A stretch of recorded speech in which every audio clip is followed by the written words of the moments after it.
Тұзбен емделіңіз. Күнделікті тұрмыста қолданатын тұздың қаншалықты пайдалы екенін білесіз бе? Оның адам денсаулығына тиімді тұстары өте көп. Әсіресе салқын тигеннен пайда болатын аурулардың алдын алуға көмектеседі. Ең бірінші, ангинаға. 1 стакан жылы суға 1 шай қасық тұз салып, күніне бірнеше рет тамағыңызды шайып отырыңыз. Сонымен қатар 1 стакан жылы суды 2/1 шай қасық қайнатпа тұзбен араластырып, оған 4-5 тамшы йод қосыңыз.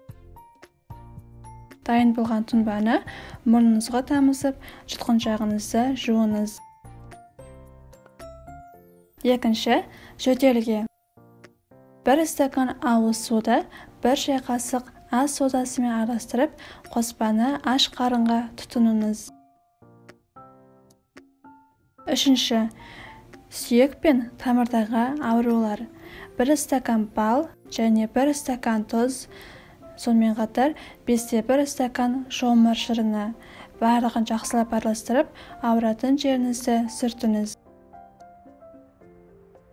Төртінші, тісіңіздің амандығы. Тісіңізді аман сақтағыңыз келсе, әр таң сайын 2-3 кезек теңіз тұзын соруыңыз керек. Ол тек тісіңізге емес, қызыл иегіңізге де пайдалы.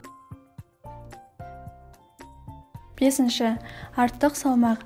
2 кг қайнатылған немесе теңіз тұзын жылы су толтырылған ваннаға салыңыз. Сосын сол суға 15 минут шомылыңыз. Мұндай ванна сізге артық салмақтан арылуға көмектеседі.